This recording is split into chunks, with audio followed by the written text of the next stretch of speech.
देवभूमि उत्तराखंड, जहां पहाड़ों की वादियों में लोग सुकून ढूंढने आते हैं, जहां ग्लेशियर, जंगल और ट्रैकिंग रूट दुनिया भर के पर्यटकों को आकर्षित करते हैं। लेकिन सोचिए, अगर इन्हीं पहाड़ों के बीच अचानक एक विदेशी नागरिक बिना पासपोर्ट, बिना वीजा, बिना किसी वैध दस्तावेज की घूमता हुआ मिल जाए, तो सवाल सिर्फ एक इंसान का नहीं रहता, सवाल बन जाता है देश की सुरक्षा का, सिस्टम की निगरानी का और उन अनदेखे रास्तों का जहां से कोई भी अंदर आ सकता है। उत्तराखंड के बागेश्वर जिले से आई इस खबर ने सिर्फ पुलिस ही नहीं बल्कि लोकल इंटेलिजेंस यूनिट तक को हिला दिया, क्योंकि यहां गिरफ्तार हुआ है यूक्रेन का एक नागरिक जो कई दिनों से पहाड़ों में घूम रहा था।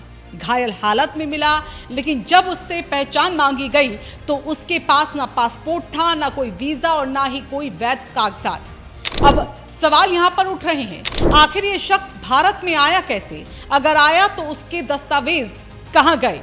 क्या वो सच में रास्ता भटक गया था या कहानी यहां कुछ और है? और सबसे बड़ा सवाल, क्या ये सिर्फ एक हादसा है या सुरक्षा में बहुत बड़ी चूक? दरअसल पूरा मामला उत्तराखंड के बागेश्वर जिले के कपकोट इलाके का है, जहां पुलिस ने 36 साल के यूक्रेनी नागरिक मक्सिम स्टारचेंको को गिरफ्तार किया गया है। बताया जा रहा है कि वो यूक्रेन के खार्किव इलाके का रहने वाला है और पिंडारी ग्लेशियर ट्रैक पर आया था। पिंडारी ग्लेशियर यानी कि वो इलाका जहां हर साल हजारों ट्रैकर्स पहुंचते हैं। घने जंगल, ऊंचे पहाड़, खतरनाक रास्ते और कई किलोमीटर तक फैला सुनसान इलाका। और यहीं कहीं ये विदेशी नागरिक रास्ता भटक गया।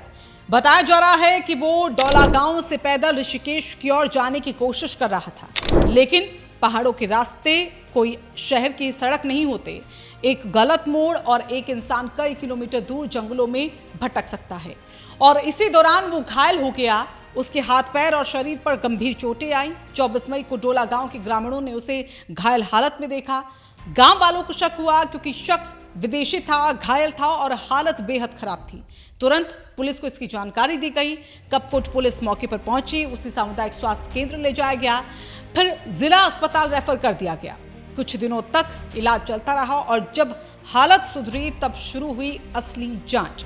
पुलिस ने उससे पहचान पत्र मांगे, पासपोर्ट मांगा, वीजा मांगा, लेकिन जो जवाब मिला उसने अधिकारियों के भी होश उड़ा दिए। उसके पास कोई भी वैध दस्तावेज नहीं था, ना पासपोर्ट, ना वीजा, ना एंट्री रिकॉर्ड, ना कोई ट्रैवल परमिट।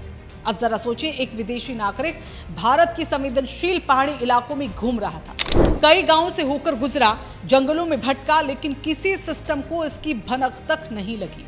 यही वजह है कि अब ये मामला सिर्फ पुलिस केस नहीं रहा बल्कि इंटेलिजेंस एजेंसियों तक पहुंच गया है। कपकोट थानाध्यक्ष प्रताप सिंह नगरकोटी के मुताबिक विदेशी नागरिक के खिलाफ आप्रवास और विदेशियों विषयक अधिनियम 2025 की धारा 323 के तहत मुकदमा दर्ज कर लिया गया है। पूरे मामले की जांच वरिष्ठ उप निरीक्षक मनोहर चंद्र कर रहे हैं, लेकिन कहानी जो है वो यहाँ खत्म नहीं होती है।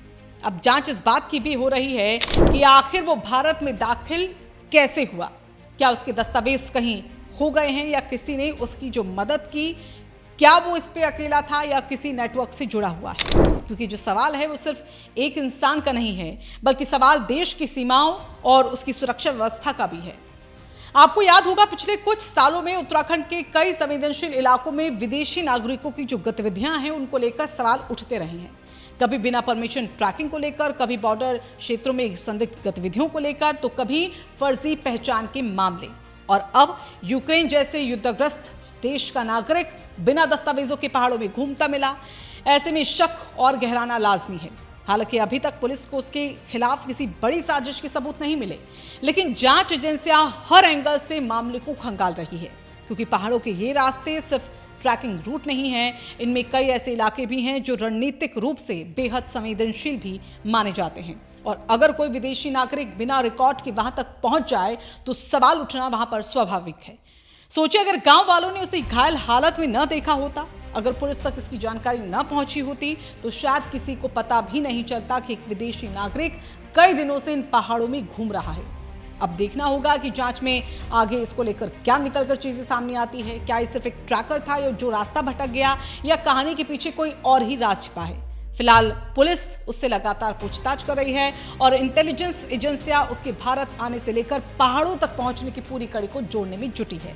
लेकिन इस पूरी घटना ने एक बात जरूर साबित कर दी कि देवभूमि की शांत पहाड़ों में भी अब सुरक्षा के सवाल पहले से ज्यादा गंभीर हो चुके हैं। आप इस पर क्या सोचते हैं? क्या ये सिर्फ एक हादसा है या सुरक्षा में कोई बड़ी लापरवाही? क्या विदेशी नागरिकों की ट्रैकिंग सिस्टम को और मजबूत करने की यहाँ पर जरूरत है? कमेंट करके अपनी राय जरूर बताइएगा। अगर आपको ये रिपोर्ट महत्वपूर्ण लगी हो तो वीडियो को आप ज़्यादा से ज़्यादा लाइक करें, ज़्यादा से ज़्यादा शेयर करें, ताकि हर नागरिक सतर्क रहे और चैनल को सब्सक्राइब करना बिल्कुल ना भूलें।